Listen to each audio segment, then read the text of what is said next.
तो ये इस ड्रामे की उर्दू हिंदी एक्सप्लेनेशन का पार्ट 1 है। स्टोरी की शुरुआत में फीमेल लीड को देखते हैं जिसका नाम चोई है। चोई मैराथन रेस में पार्टिसिपेट करने के लिए प्रैक्टिस करते हुए गिर जाती है। कोच इसे इसका लाकर खाली करके जाने का बोलती है कि ये तुम्हारे बस का नहीं है। तो अगर वो सबके सामने मजीद अपनी इज्जत नंगी नहीं करवाना चाहती तो चुपचाप पतली गली से मुंह छुपाकर निकल जाए। फिर 4 साल बाद की स्टोरी देखते हैं। चोई ने मैराथन रेस के लिए क्लब को ज्वाइन किया होता है जहाँ पर वो अटर्नीज का काम करती है। सभी लोगों को मैराथन रेस की इंस्ट्रक्शन देते हुए गर्ल्स को एक गाड़ी के पीछे भागते देखती है जिसमें स्टोरी का मेल लीड जून होता है जो कि एक आइडल है। इसका मैनेजर इसे मैराथन रेस में पार्टिसिपेट करने के लिए मना रहा था। जून को लगता है कि एक सिंगर म्यूजिशियन को इस गर्मी में चर्बी पिघलाने और अपना रंग जलाने की क्या जरूरत है जब लोगों को टीवी पर बैठे ही दीवाना बना लेता है। मगर मैनेजर सेंग्यो को लगता है हाँ जरा दौड़ने से इसके माचो इमेज को लाइव देख सकेंगे कि कितनी गर्ल्स इसे भागते देखकर अपनी जान मारती हैं। वो फिर मान जाता है और सब फैंस इसको देखने के लिए बेसब्रे थे। गेम स्टार्ट होती है। इधर कोई भागते हुए गिर गया था। चोई इसे एम्बुलेंस में लोड करवा रही होती है। तभी वो देखती है कि कोई बॉय जून की तरह के सेम गेटअप में गाड़ी के अंदर जाता है। फिर जून बाहर निकलता है जिसकी बॉडी पर सेंग्यो स्वेटिंग दिखाने के लिए पानी स्प्रे करता है और जून रेस में शामिल हो जाता है। चोई ने फुल ड्रामा अपनी आंखों से देख लिया था। इधर जून ऐसे डेस्टिनेशन पर आता है जैसे मैच में भाग भाग कर थक कर आ गिरा हो। मेडल पहनने के बाद इंटरव्यू में लंबी लंबी छोड़ रहा होता है। चोई ने ये सब देखकर तौबा तौबा करते कानों को हाथ लगाती है कि पीछे देखे बिना इतनी लंबी लंबी कैसे छोड़े जा रहा है। तभी वो हैप्पी होकर अपनी गाड़ी में बैठा सेंग्यो का वेट कर रहा होता है। चोई की नोक करने पर उसे लगा सेंग्यो आ गया है मगर आगे से देखकर सोचता है कोई क्रेजी फैन है। तभी वो अपना पेन लेकर नीचे आता है और इसे ऑटोग्राफ देने के लिए अपनी तरफ 360 डिग्री के एंगल से टर्न करता है। फिर वो 90 पर वापस आकर इसके सामने हाथ करती है। इसे लगता है कि वो भीख मांग रही होगी मगर वो इससे चीटिंग से हासिल किए गए मेडल की वापसी मांग रही थी कि इसने इसका सारा खेल अपनी इन 2 गुनाहगार आंखों से देखा है। वो सुनकर बोलता है पता नहीं तुम किस बारे में बात कर रही हो, मुझे कुछ समझ नहीं आ रही। वो बोलती है बेटा घी सीधी उंगली से ना निकले तो उंगली टेढ़ी भी करना मुझे आता है। ये सुनकर वो सीधा हो जाता है। वो बोलता है ये कौन सा सोने चांदी का मेडल है जो तुम इतनी पागल हो रही हो। फिर वो इसे चुप रहने को बोलता है कि तुम बहुत बड़बड़ करती हो। अच्छा मैं तुम्हें रिटर्न करता हूँ। ये कहकर वो वापस गाड़ी में जाता है और इसे दिखाता है कि तुम इस वाले की बात कर रही थी ना, और इसे दोबारा अपने पास रखकर गाड़ी को निकाल कर ले जाता है कि इसने इसे मामू बनाया है। ये तो उसका सपना होता है। वो इसके पीछे पीछे भाग रही थी। वो इससे भी बड़ी ड्रामाबाज थी। शॉट लेकर इसके सामने जाकर खड़ी होती है कि बकरी की माँ कब तक खैर मनाएगी। जून ये सब देखकर बोलता है अबे ये तो सच में खिसकी हुई है। फिर वो इसको बोलता है ये सब तो मैं वैसे भी फेंकने वाला था। ये सुनकर चोई को गुस्सा आ जाता है और उसको खरी खरी सुनाती है कि इसे मैराथन जोक लगता है। वो ये नहीं जानता कि इसके पीछे कितने लोगों की जानें दांव पर लगी होती हैं और कितने सपने जुड़े होते हैं और तुम इसे इंसल्ट कर रहे हो। तभी इनके पीछे भागता हुआ सेंग्यू भी आ जाता है जिसे वो बताती है कि इन दोनों का सच वो जान गई है कि कैसे इन दोनों ने चीटिंग की है। सेंग्यू जल्दी से जून को गाड़ी की विंडो चढ़ाने का बोलता है और मामला संभालते हुए इसको एक और झूठ लगाता है कि ये हमने सब किसी बुरी नीयत से नहीं किया था बल्कि सब ऑर्फन बच्चों की चैरिटी के लिए किया है। इसे अपना कार्ड पकड़ाता है और इस समय चोई को भी थोड़ा सा शर्म आ जाता है जिससे इनकी फिलहाल जान छूट जाती है। फिर हम देखते हैं चोई की फैमिली को जो कि अपने डैड और छोटी सिस्टर के साथ रहती है। इसकी मॉम के गुजर जाने के बाद इसके डैड ने काफी सारा कर्जा उठा रखा होता है जिसको चुकता करने के लिए इसे बहुत सख्त मेहनत करनी पड़ती है। वो खुद भी डे नाइट शिफ्ट करके लाइफ की गाड़ी को धक्का लगा रही थी। छोटी बहन को स्टोर से डैड के पास से लेकर घर चली जाती है। जिनका टीवी पर लाइव शो और इंटरव्यूज चल रहा था जहां वो फैंस के लिए परफॉर्म भी करता है। फिर एक सेगमेंट ऐसा होता है जहां पर फैन की रियल लाइफ की स्टोरी सुनी जाती है। जब बटन होस्ट प्रेस करता है दूसरी तरफ चोई टैप कर रही थी। वो इन लोगों को मैराथन रेस वाला सारा किस्सा सुनाती है जून का नाम लिए बिना कि कैसे किसी ने गेम में चीट करके मेडल विन किया है और जब इससे मेडल वापस मांगा गया तो वो वापस भी नहीं कर रहा था। और अब सब लोग इस चीटर को बहुत अच्छे से जानते हो। सब लोग क्यूरियस थे सुनने के लिए कि कौन था वो चीटर। तभी वो स्टॉप कर देती है। जून की सांसें गले में अटक जाती हैं। होस्ट दोबारा से कनेक्ट करने का बोलता है।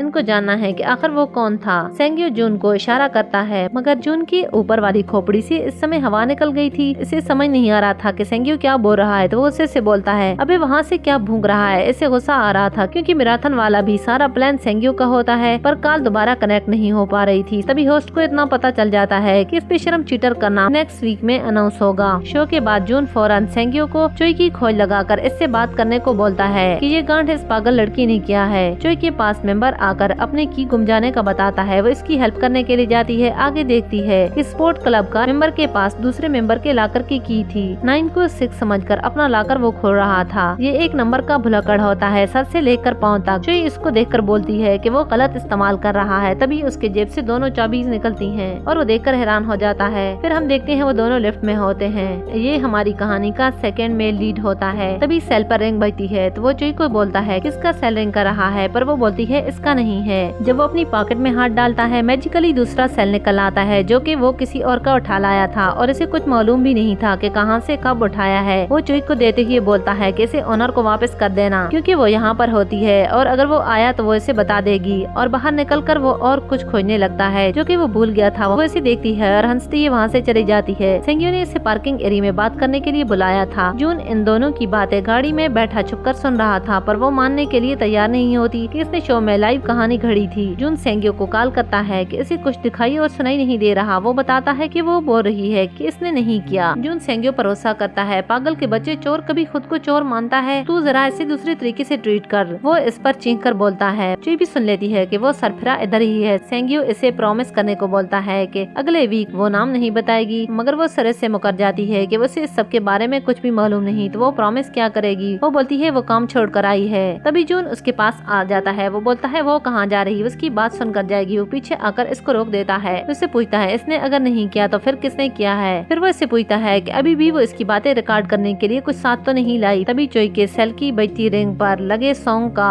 मजाक बनाने लगता है कि इसकी चॉइस कितनी खराब है। वो इसको पूछती है क्यों इसे सॉन्ग सुनना मना है, हम जैसे लोग इस तरह के सॉन्ग नहीं सुन सकते। वो तंज करता है नहीं नहीं बिल्कुल, बल्कि तुम्हारी क्लास और लेवल से मैच करता है, सुनो और सुनो। वो पूछती है अपने म्यूजिक के बारे में जरा बताना, वो क्लास है क्या तुम्हारे हाई लेवल का क्या जो मुझ जैसी लो लेवल गर्ल्स को चेस कर रहा है? अगर तुम्हारे इस लेवल का तुम्हारे फैंस को पता चल जाए तो कितना मजा आएगा। फिर वो इसको बोलती है जिसने भी वो स्टोरी शो में सेंड की है, माँ कसम एकदम परफेक्ट टाइमिंग थी। वो इसको बोलती है अगर तुमने मुझे ज्यादा तंग किया तो मैं सीधा जाकर सब कुछ बता दूंगी। ये सब सुनकर जून को गुस्सा आ जाता है। वो इसे बोलता है तुम्हारी हिम्मत कैसी हुई मुझसे ऐसे बात करने की? वो इससे बोलता है जाओ अभी जाओ शो में जाकर बता दो, तुम्हारी बात का विश्वास कौन करेगा? ये सुनकर वो बोलती है तुम्हारे जैसे गधे को म्यूजिक इन्फ्लुएंसर में रखा किसने है जिसे एबीसी का पता भी नहीं, बल्कि तुम पूरे करेक्टर में भी ढीले हो। वो सुनकर इस पर चढ़ दौड़ता है कि वो सब कुछ सुन लेगा पर इसके करेक्टर के बारे में वो दोबारा बात नहीं करेगी। वो वहाँ से जाने लगती है कि तभी वो इसे रोक लेता है कि इसकी बात पूरी होने से पहले वो यहाँ से नहीं जा सकती। वो दोबारा इसके पास वापस आ जाती है। वो इससे पूछता है तुम मेरे म्यूजिक के बारे में ऐसे कैसे बोल सकती हो और तुम्हारी हिम्मत कैसे हुई? वो एक दूसरे पर कुत्ते बिल्लियों की तरह झुपटे मारने लगते हैं। तभी वहाँ से गुजरते लोगों को देखकर जून सेंग्यो के पीछे छुपता हुआ गाड़ी में जाकर बैठ जाता है और इसे बोलता है कि मैं तुम्हें देख लूंगा, तुम्हारा वास्ता मुझसे पड़ा है, तुम्हें पता चलेगा कि तुमने पंगा किससे लिया है, मैं तुम्हें देख लूंगा।